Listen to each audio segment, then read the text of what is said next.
Hi there, this is James Swanwick, and you're listening to the Alcohol-Free Lifestyle Podcast, where you learn how to take back control over alcohol and live a life of health, wealth, love, and happiness. I am James Swanwick, and today we are speaking with Julia Price, a singer-songwriter based in Los Angeles who recently broke up with alcohol. Or at least she broke up with her prior relationship with alcohol. So she went 18 months alcohol-free, and now she drinks on a case-by-case basis on occasion. And we're going to hear a little bit about Julia's story in just a second. And besides being a singer-songwriter, Julia also does musical workshops with entrepreneurs to help them get into their heart in a more expansive way, which sounds beautiful, which I'd love to dig in a little bit on. Julia, great to have you here. Welcome. So great to be here, James. That was like the best intro. You really have a special talent for that. Oh, thank you very much. And getting people to stop drinking. You're very talented guy. Thank you. Thank you very much. I appreciate that. So tell us just a little bit more about what you do and with the musical workshops and your singing and songwriting career. We'd love to know a little bit about that. Yeah, so I pretty much always played music. I never really thought growing up it was a career that I could actually do. And so I just picked what was around me. My mom was a producer, a TV producer. So I loved going to the studio with her and seeing her kind of like run the room and organize everything. And I loved that sort of adrenaline rush that you get with live TV. So I ended up working at Good Morning America as an intern right after college. They hired me. I was there for years. And I kept kind of getting pulled into music things, like, you know, how it's one of those things you resist it, but the universe will make sure that it, you know, tells you, do this other thing. And so basically I just kept getting asked by friends to do music things. A friend of mine asked me to open for him at the Bitter End. And which was a venue in New York City. It's pretty well known in the music scene there. And so I started playing there consistently. And some of the GMA, Good Morning America crew would come and watch me sometimes. They watched a show. They mentioned it the next day in the hallway. The anchor overheard, asked to hear my music, put me on air, and then all of a sudden I had press. And so that kind of led me to make the decision of going for it full time and starting to tour and all that sort of thing. And then I got to a point where I got really, really into personal development work. And because of it, the way that I was pursuing music wasn't necessarily as aligned as it used to be. And I started really loving just like any sort of way I could break down old patterns or walls. And the more I did that with myself, I love to kind of help people around me get to that place too. And I just thought one day, well, what if I combine all these like musical exercises that I've learned and things I've learned while touring and performing that have broken down my barriers, and I can kind of like put it into a comprehensive workshop that people who are maybe not comfortable being creative in front of others could do together. All that to say, basically now I do that in more corporate settings and get to work with people, you know, sometimes who are in suits. I mean, you know, you speak all over the world. You go in, there are suits, and by the end of it, they're like freestyle rapping on stage with their coworkers. And that's so rewarding. I get a lot more out of that than just, you know, a regular performance. Yeah. So are most of the audience that you're performing to now, are they naturally more closed off than open? And with your music and with your workshops, you try to open them up a little bit more. Is that right? Yeah. I mean, that's a great way of putting it. I think it's one thing to go to a show to watch someone perform. It's another when you all of a sudden are told like, hey, this is an immersive experience. Cause sometimes people don't know. And I can see like the look of horror on their face. Like, wait, what is happening? But that's why it's really fun to see like the slow, you know, like, okay, maybe I could try this. Oh, that wasn't as scary as I thought. And like, you know, it's a gradual thing. I don't just go in and like get on stage, although I have done that as well. But well, it might be a nice kind of segue into maybe your relationship with alcohol was a gradual thing, or maybe you jumped right in with 2 feet at the beginning with alcohol. and then maybe it was a gradual or slow kind of breaking up period. So let's just go back to the beginning. Just tell us a little bit about, where and how you think alcohol first came into your life. A lot of folks say, when they grew up, wherever they grew up, they saw mum and dad drinking at the table. It wasn't a big deal. No one was getting drunk or anything, but it was normalized. Just drinking a glass of wine or having a half a bottle was very normal. And then when you go through school and college, obviously drinking a lot more is kind of cool and fun and all of that kind of stuff. And then when you get into your 20s and 30s, it's normalized in a different way. No one thinks anything is weird about sharing a bottle of wine or having some drinks over dinner, etc. So I'm just curious, what was your introduction to alcohol and how did that develop over the years, I guess? Yeah, I mean, my introduction, it's funny because I remember I had a fake ID when I was 16 in order to go to nightclubs, but I didn't drink. I didn't have a fake ID to drink. I just loved going out dancing. So I never understood why anyone needed to drink because it was so freeing for me to just, have the lights and well, I guess it would now be considered old school hip hop and it was because we're getting older. But I didn't understand it. And then I remember the first time I got really drunk. I kind of skipped there, but basically I didn't understand the point of drinking. And then I think maybe my beginning of college, it was just sort of normalized around me. So once in a while I'd try to drink. I didn't like the taste of it. I didn't like the feeling. I'm like, whatever. But I remember the first time I got blackout drunk was actually by mistake. I went to a little picnic in the summer, a barbecue picnic thing. And someone made rum or vodka soaked watermelon and left it on the table. And I didn't know that. And I was eating the watermelon just as I would eat, on a hot summer day, not thinking about it. And the next thing I know, I feel really weird. And through conversation realized I was really drunk on watermelon. So it was not intentional. But I think that did open up one thing for me, was that I could black out. And I think that's a very scary thing when I had, my friends telling me, oh, you said this and you did this. And I'm like, I don't remember it. That's weird. And so in general, I'm someone who's very sensitive. If I have more than a cup of coffee, my whole day is, very wiry and kind of weird. And I get the shakes and all that. And alcohol was the same thing. I'd, watch a lot of my friends as we go out drinking in college and stuff like that. It became more normalized. And I would just feel like I'd get to a certain point where my body would just be like, you had too much. And I just, wasn't making the best decisions and stuff like that. But I think at that age, you blame it on youth. You blame it on we're all crazy. We're doing this thing together.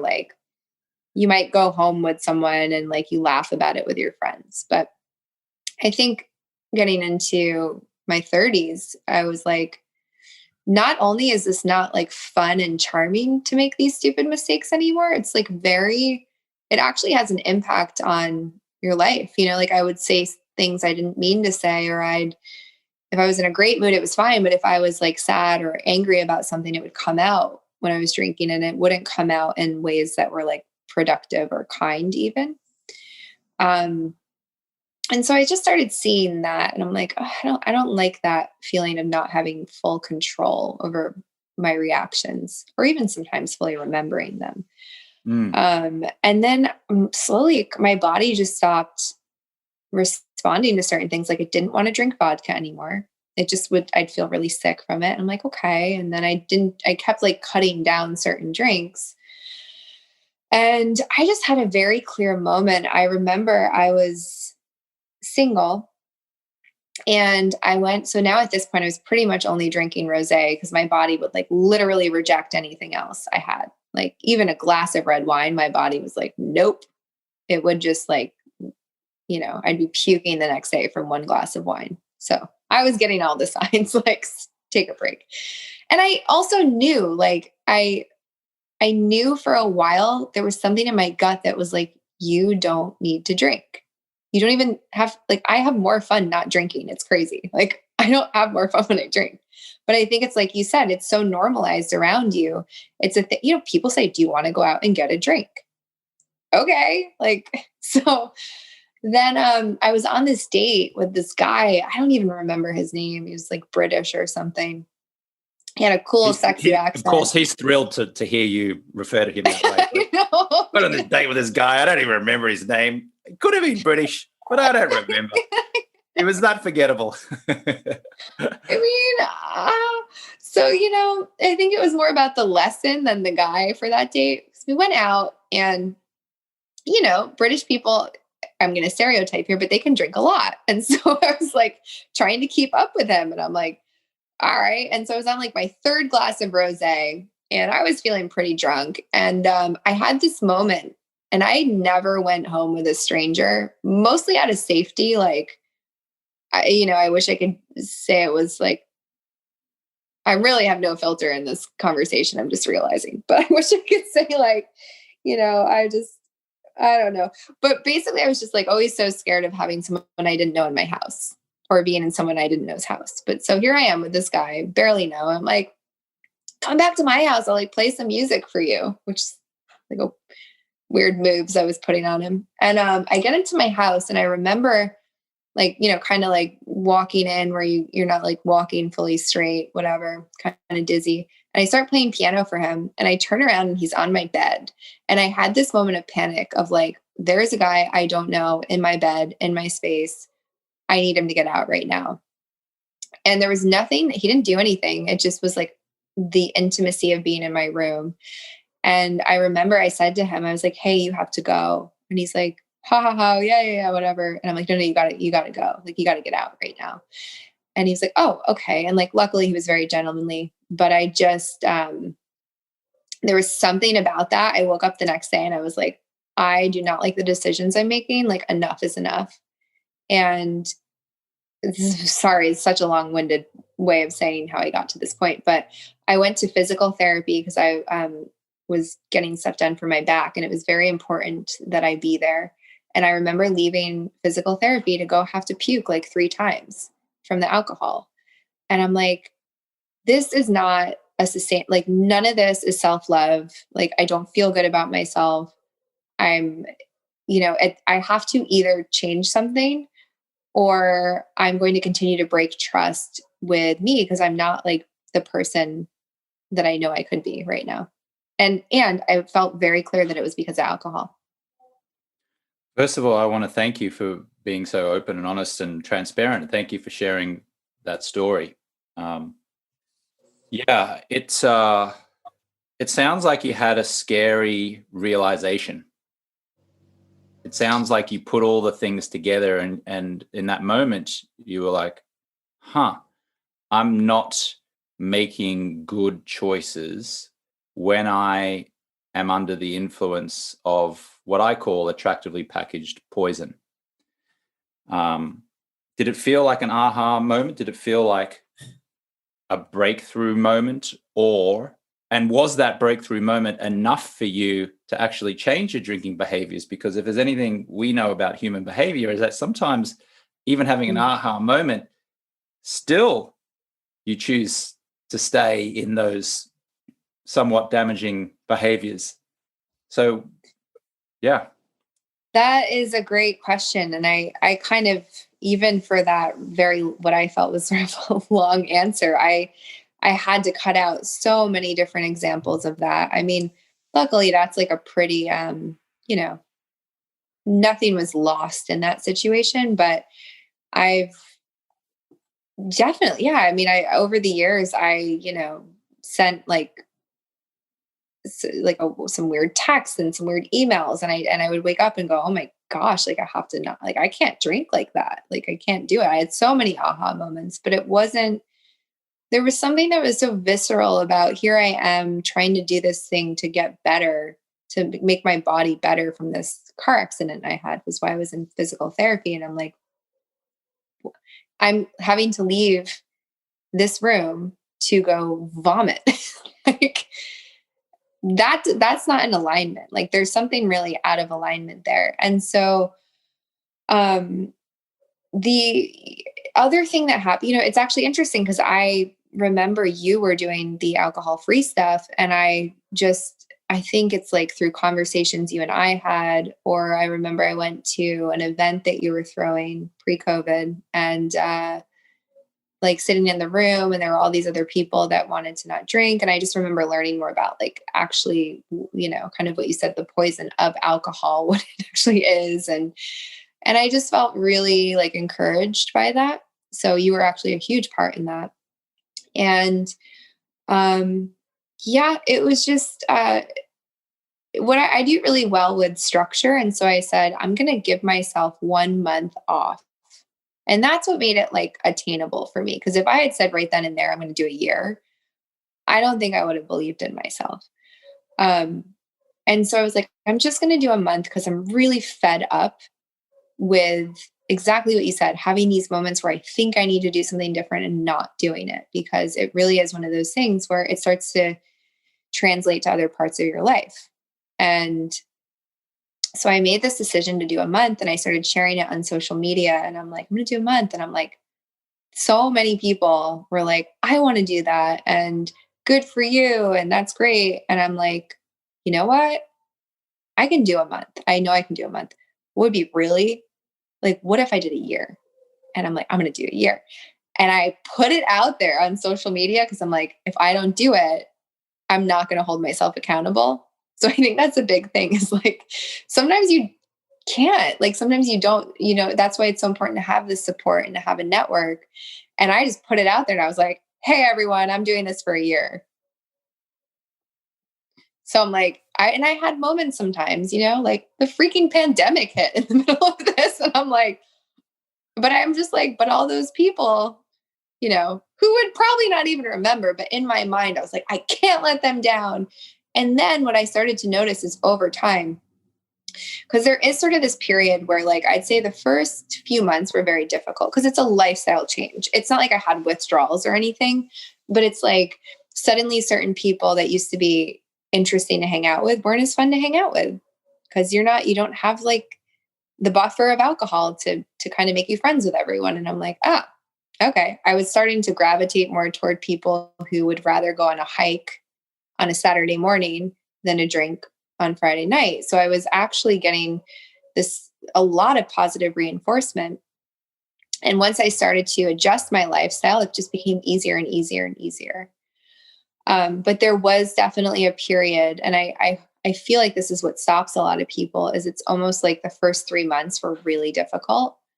But once I got past that, and another thing, just to add in, I actually got really bad skin at one point, and I never really I had this crazy acne all of a sudden. I'm like, where is this coming from? And a friend of mine was like, well, you're detoxing. Like, your liver is detoxing. That stuff's going to come out. I'm like, this is supposed to make my skin better. And then eventually it did. But, everything was hard at first, and then it was so much easier. Yeah. Just a quick message from our show sponsor, Project 90, the program that helps you enjoy life more by getting ultimate power over alcohol. Project 90 helps high achievers regain their confidence, be more present with friends and family, get clear, reduce stress and anxiety, sleep better, increase focus and productivity, and feel a whole lot better. Project 90 does this by helping members quit alcohol for at least 90 days, whilst providing 6 months of accountability and support. The program has an 87% success rate of members reaching at least 90 consecutive days alcohol-free on their first attempt. Members get a one-on-one accountability coach, a community of like-minded people to interact with, 100% confidentiality, and what's more, members tell us it's fun. Project 90 members are mostly over the age of 35, entrepreneurs, executives, top professionals, or retirees. If you're in your late 30s or 40s, 50s, 60s, 70s or older, and you consider yourself a high achiever, and you're ready to upgrade your life by quitting alcohol for at least 90 days and maybe more, then you can have a free 20-minute exploratory call with one of Project 90's former clients, now coaches. If you'd like to book that call, you can go to jamesswanwick.com/schedule. That's jamesswanwick.com/schedule. Or if you're on your phone in the US right now, you can text the word Project 90 to the number 44222, and we'll email you the schedule link. That's texting the word Project 90 to the number 44222. Okay, let's get back to the show. Congratulations on taking that first step, because that's the hardest one for most people, certainly in my experience. Just to share a similar story to my own story, I remember it was back in Austin, Texas in 2010, March of 2010, and I'd had 2 Bombay Sapphire gin and tonics at an industry party on a Friday night. And I didn't get drunk, but I got a taxi back to my hotel, which is about 20 minutes north of Austin. Went to bed, woke up in the morning, looked in the mirror, and I just felt like I looked weathered. I looked tired. I'd put on about 20 pounds or so over the course of a year. I just kind of crept up. And I just remember feeling like blah. Like, man, I feel like a 6 out of 10 here. And I went to an IHOP, an International House of Pancakes, right next door to the hotel I was staying in.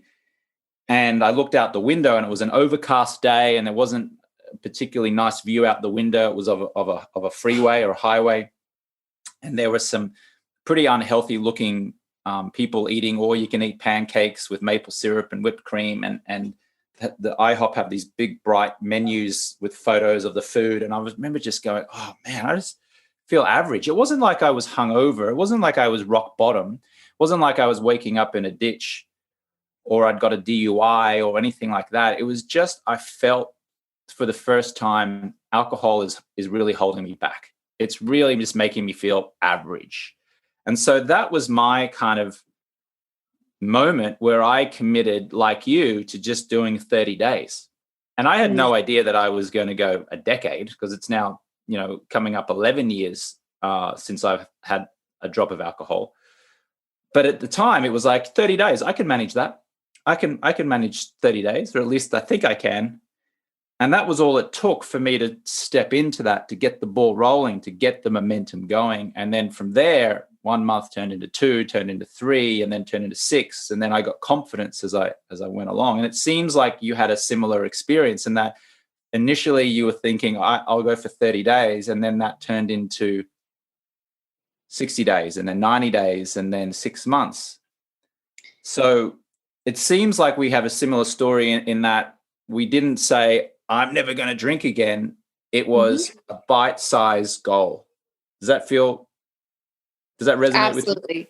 Yeah. And I think that's like sometimes, we see it even with like if someone goes on a diet and then they just do an extreme where they, by the way, is that dog? Can you hear the dog? Oh, great. Can't hear the dog. No. Great. Just real life happening here. But if you go on a diet and you just decide to cut everything out, the chances of you sustaining that are very low. I think if you're like, okay, I'm going to,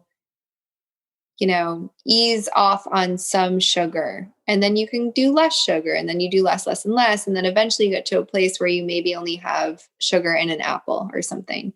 But I think anything that's that extreme, having an expectation of I will never drink again, it's like that I think it's different. I do want to distinguish, because I think it's very different when you're someone who's like in the program of AA versus someone who's making a choice based on, lifestyle perhaps. And so I do think for example, my ex, when I was 25, was 2 years into AA, I think, when we started dating. And I actually went to a lot of the AA meetings with him, like that you could bring friends and family, which is kind of how I got into personal development. Actually, I was like, whoa, 12 steps, taking responsibility. Like there's a lot of good stuff there. But he was the kind of person where the way he described it was if he had one drink, he would, maybe wake up on the beach with cocaine in his pocket, which happened. So it's like, I think there's sort of there is something to be said about, and while I never will know how to advise someone on that, it's like what I experienced in watching him is he's someone who has to say, I will never drink again. That works for him. So that's different than someone like me, who, if I said I will never drink again, that feels like a goal that wouldn't be something that I would achieve, which would make me feel bad about myself because I have a very different reason for not wanting to drink than he does. And Right. so I think it's really up to you as an individual. I think we all know this deep in our gut. And so I just felt like that was very important to point out. I kind of forgot your original question though. Oh, good. So I'm curious. What were you mentioned the skin, like a lot of the toxins were coming out through your skin, and your skin was about. You're probably thinking, man, this quitting drinking stuff is terrible. I hate it. Let me get back to the drink so my skin looks better. Yes. Tell us, what were the irritations or the seemingly bad things that happened when you stopped drinking? And then what did you notice were the good things, the seemingly good, positive things that happened when you stopped drinking? So what were the bad, what were the good? Yeah, I mean, I think for me that the skin thing was big because I had this idea, just an expectation that like I'm going to stop. I remember seeing these slideshows of people who would stop drinking that just looked like 20 years younger and just, amazing. And then I'm like, I look worse. So that's like, and also it was really interesting. I lost like a lot of my, like I had like, and this could just be getting older, but I had like chubbier cheeks before and I'm like losing all this weight in my face. And I'm like, wait a minute. I didn't want to lose the weight in my face. Like I have like long features already. I'm like, I want those cheeks. So that was interesting. but here's the alternative of like such a superficial thing. Like once I, got a lot of I don't know, maybe let's say for 2 weeks, I had really bad acne, but then my skin was like so clear, under eye bags and darkness started to go away. My eyes just looked brighter. I looked more alive. Energy level was just like, it's funny because at first, talking about the downside, I had less energy and I could not figure out why. And I realized that going out and having a drink is sugar. Like you're putting sugar into your body. So I'd go out and I'd be like, oh, it's 9:30. I'm exhausted. Why could I stay up so late before? I'm like, I was drinking sugar. Like, I'm not drinking sugar anymore. So stuff like that I would notice. But another thing too, I think I started to become more aware of anxiety I have. When you're drinking, you suppress that a lot of the time. And then it's often worse the next day. But there's sort of a, going to bed at night, all of a sudden I'm sober. I have to deal with all my thoughts, conversations that I could have had differently, things I have to do that I didn't do. Whereas, have a glass of wine before bed, usually I'd be right out. And so that's why I had to learn about breath work and meditation and all these other things that, again, like they're all healthier in the long run. But there for sure was a period that, all those difficulties came up. I mean, did you have that? Yeah, I had more social difficulties in the first 2 weeks because I was worried what people were thinking. In fact, I went on a date with a woman named Andrea to the Jones Bar on Santa Monica Boulevard in West Hollywood, and I got to the date at 7:15. The date started at 7:30, and I made a deal with the barman that when I ordered drinks for my date and I, that he was to make it look as if he was making me a vodka soda, but in actual fact, just give me a soda. Because I was so afraid of what my date would think if I told her that I was trying being alcohol free. I didn't want to make her feel uncomfortable, and I didn't want to feel uncomfortable with her thinking that I was uncomfortable or that it was an uncomfortable situation. So I also experienced a little bit of irritability and some broken sleep in the first week, but then it changed. The physical aspects of it changed after about 7 to 10 days. And all of a sudden I just started sleeping beautifully. Like you said, the bags under the eyes disappeared, the crow's feet disappeared. In fact, there was a study out of the UK, in fact, a similar study out of Sweden just last year that shows that if you stop drinking, like if you stop drinking alcohol, the visible signs of crow's feet and wrinkles around your eye area reduces by 30-something%. It's kind of crazy. So, but it takes a week. It's like, you look at this. If your entire adult life you've been feeding yourself these toxins, And by the way, you don't need to be like getting drunk every night, even if you just have the occasional seemingly innocent glass or two of wine. If you've been doing that consistently most of your adult life, and then you start depriving your body of that, there's going to be a period of adjustment. Your body's going to go, hang on, what's going on? I'm not used to this. In your case, it seems like toxins started coming out through the skin. In my case, there was irritability. My sleep patterns were disrupted. And then, of course, there's the mental game, right? Where I'm like, oh, I'm so terrified that what my date's going to think. If I'm not drinking, I'm going to trick her into believing that I am. So, there is a period of adjustment, but then this beautiful thing happens. For me, it was 7 to 10 days. For other people, it's different. Where all of a sudden you wake up one morning and go, I can feel this now. I can see how my body's starting to operate the way I suspect nature always intended it to operate. This is what I'm supposed to feel.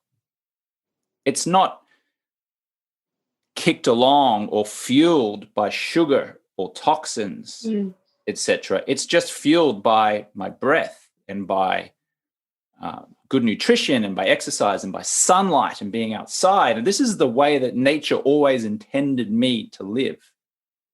That was a bit of a long-winded response. But you made a really good point about the irritability. That for sure was a thing for me too. And I love that you said the sort of like brought up like the social component of it, because I'll be honest, like living in LA, I have a lot of people that don't drink consistently. It's just sort of the culture there. And I did find it to be more of a challenge when I went home to have I think it was Thanksgiving or Christmas last year with my family, where everyone's drinking wine. And that was where I actually missed it the most from a social component.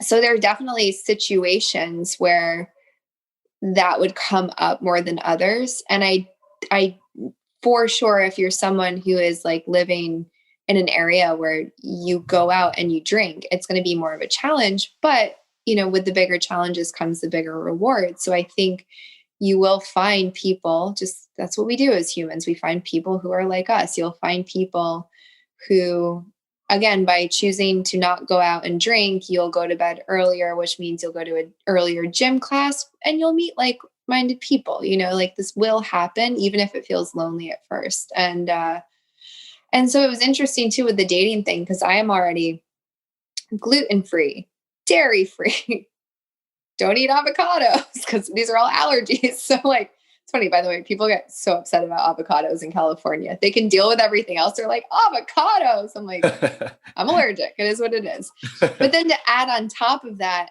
so poor, we're already trying to figure out a place I can eat. And then I'm like, and I'm not drinking for a year. It's like, people must have been like, geez. But I would just make a joke I'm super high maintenance. I know.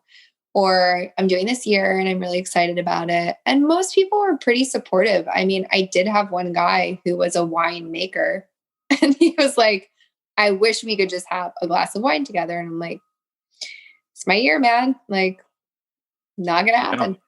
So and there's sort of this release. Again, there's so many, it's not just quitting alcohol. It's really choosing to elevate, I think, in so many different ways, being able to sit in comfort with yourself and honoring your boundary and saying, this is what I feel is best for me.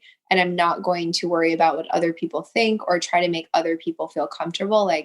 I'm doing this for me. And I'm actually getting emotional thinking about it, because there was that shift happened for me where at first I'd kind of downplay it. And then I got really proud of myself, because it took so much for me to get to a place where I was genuinely unaffected and by what other people thought, because I knew I was choosing from a place of self-love.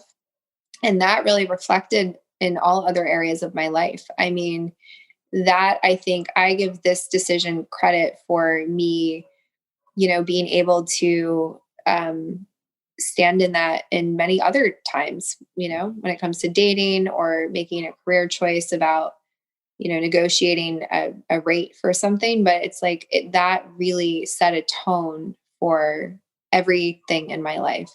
Yeah, beautiful.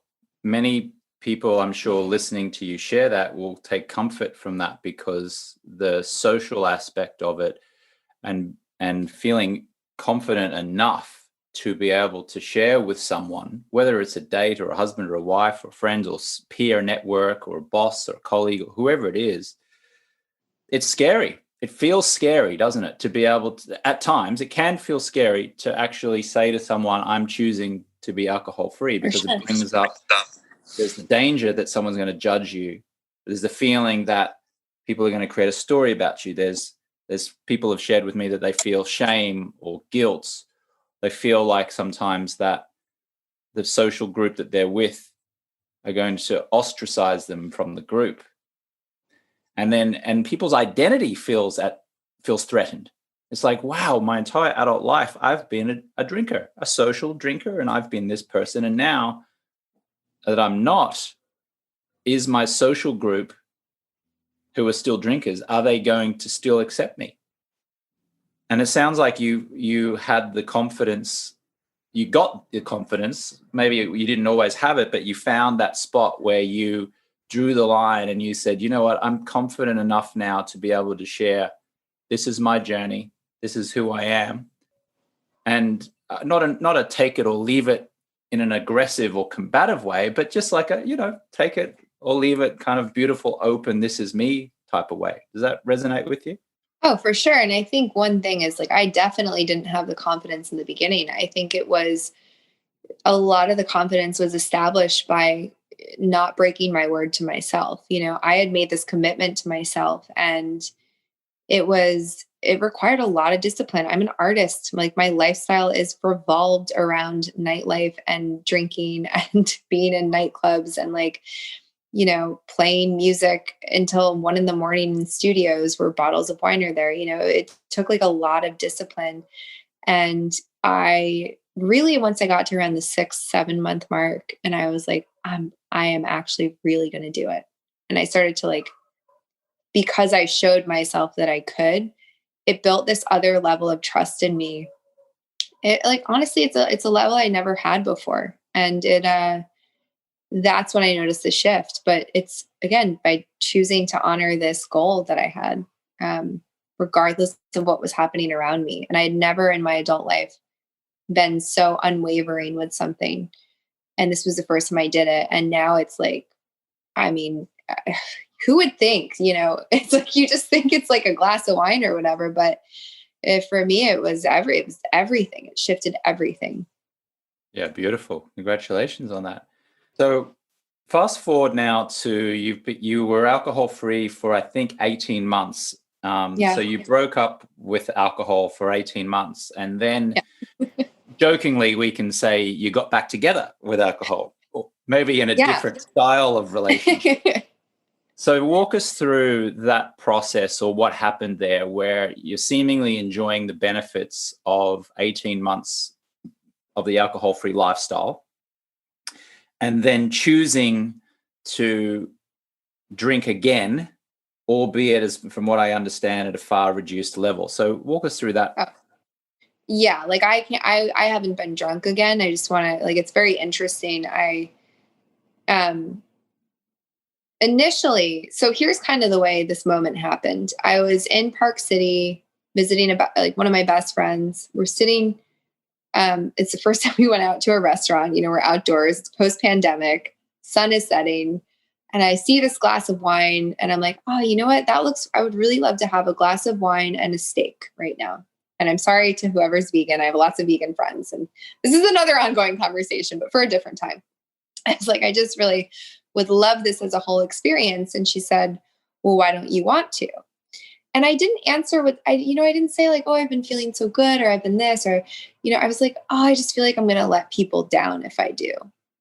And she goes, that's interesting. And she's not like a personal development friend of mine or anything. She goes, oh, that's interesting. She just kind of looked at me and I go,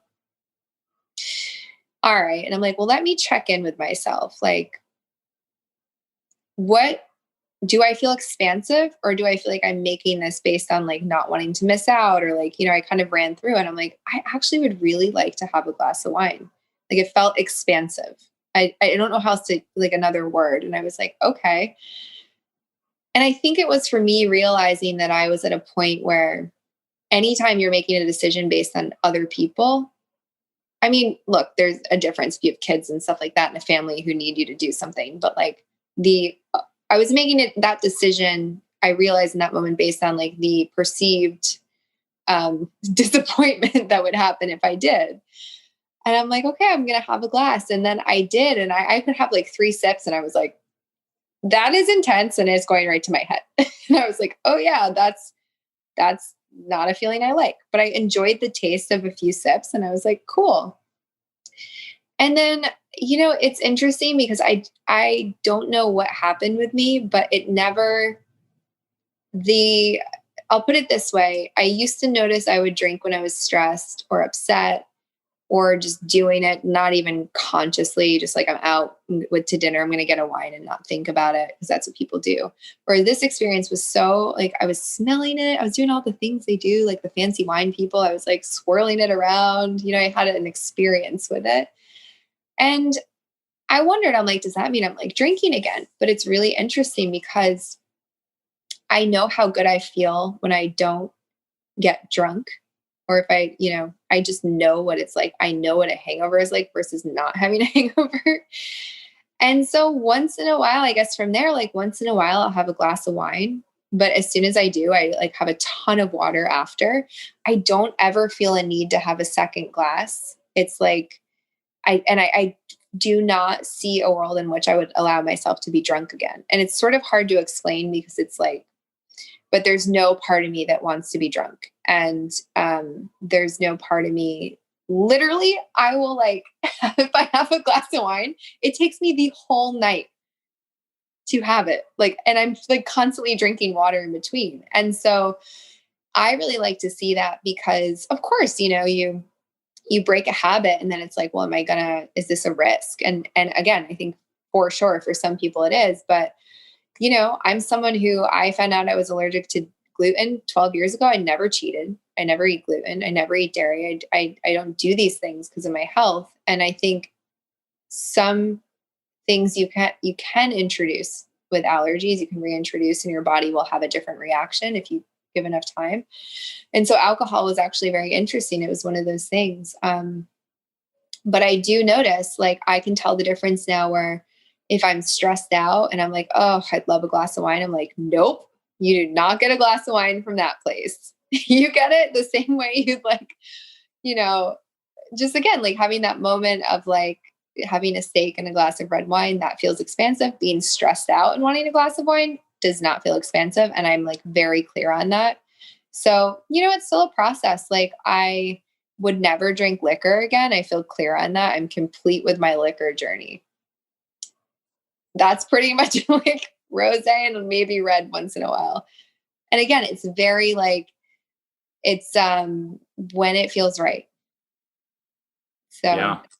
But I don't have that feeling of needing it to like, have a conversation or have a date or any of those things. And so that I think ultimately was what I had to break up with. And honestly, like I'm fine either way at this point. Like it's not a thing that I really see as a part of my life anymore.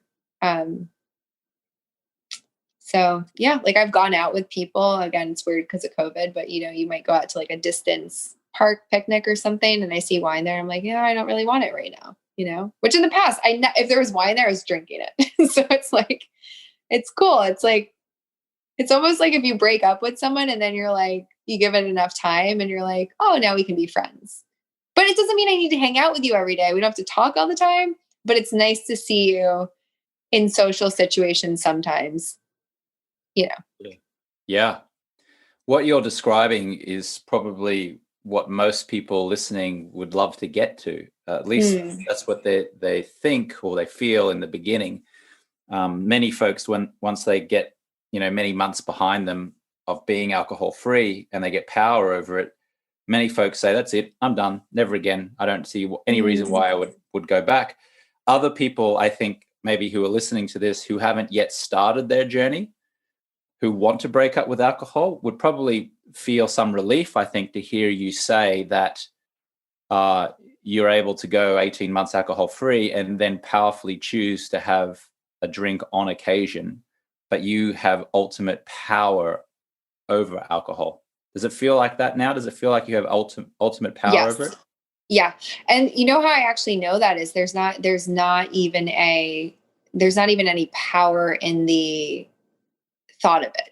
Right. Like there was a time where even when I was debating, like, should I stop drinking? I would feel so much power with that. Like I'd be like, oh, I can't do it. I can't do it. And now it genuinely is like, I could go either way. You know what I mean? So because of that, I tend to choose not to drink. It's just, it really is one of those things again, where it's situational, where once a month I have red meat.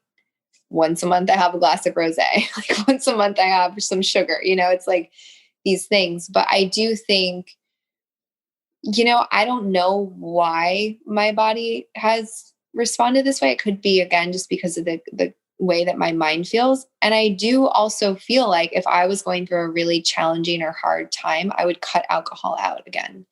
Because I think like right now I feel good, I feel strong, but I expect in life you're going to have peaks and valleys. And I do think in a time like that, I now know that that's a time to not drink anymore. And so everyone's different. I mean, I think it is one of those things where we get these internal messages. And, luckily for me, I never was in a position where I, got into a car accident because of drinking or anything, or pulled over or anything. I know some people do have those moments. I know people have like affairs. And so, there's a lot of things that can happen that's like the universe really screaming at you to stop drinking. But sometimes it can be almost more challenging when you just have a feeling, but you don't have like something shake up your life.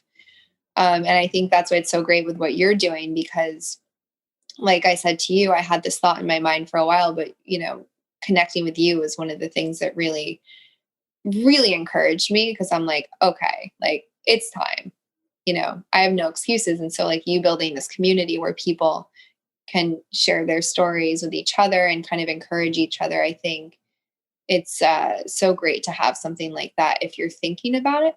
Here's the thing, like if it's something that you feel in your gut, I kind of say just go for it. Like take a leap and see what happens, because nothing bad's going to happen.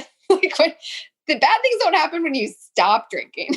So it's like you really don't have anything to lose. Well said. Julia Price, thank you so much for sharing your journey with my community, and congratulations on the growth that you've seemed to have had over the past 18 months and beyond. And long may it continue. And I just want to, if you're comfortable, maybe you might share your social media handles where people could reach out to you. And just to the listener or the viewer, I encourage you, if something spoke to you, if something resonated with you, if something inspired you from Julia and her story today, please do send her a message. Julia, where can people connect with you? Yeah, so I think the easiest way is probably Instagram. It's Julia Price Music. And if you Julia Price Music, pretty much any platform you'll find me. So I'm around. But yeah, I mean, I just want to say to you, thank you again. It really, and I don't mean to make you feel weird because it's your podcast, but like, I don't know if guests usually tell you this, but you really have been like a huge inspiration in me making that choice that ultimately changed my life. So I'm really grateful, and, grateful that you've built such a strong community around similar values. So it's really an honor to come here and talk about this. And, I think that I'm like even surprised how much I talked about it, because I'm really excited about it. Like, it's just, I'm like, I have so many feelings about this. So thank you for giving me space to just, talk and talk and talk. You're so welcome. And thank you for sharing that with me. It really touches my heart. So Julia Price, thank you again. So wonderful to see you. Thank you for sharing your story, and all the success in the world with your career and your health and your mindset and everything moving forward. Thank you again. Thank you.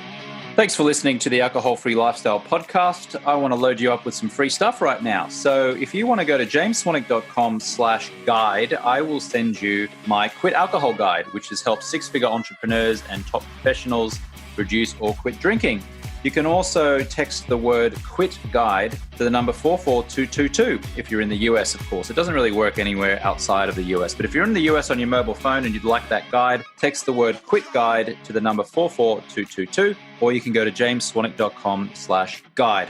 If you'd like to schedule a free 15-minute call with one of my top coaches, just an exploratory call to see if or how we can help you, then you can go to jamesswanick.com/schedule, or you can text the word project 90 to the number 44222 if you're listening in the US on a mobile phone. That's jamesswanick.com/schedule, or you can text the word project 90, that's one word, project 90, to the number 44222.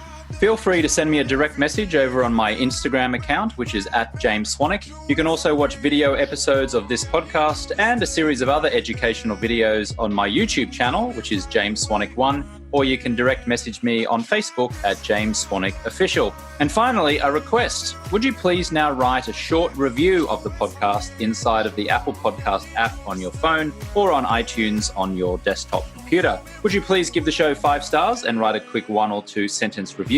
This will help the show get in front of even more listeners, potentially transforming someone's life. You can rate and review the show inside of your Apple Podcast app on your phone or over on iTunes on your desktop. Thank you so much, and I'll catch you next time.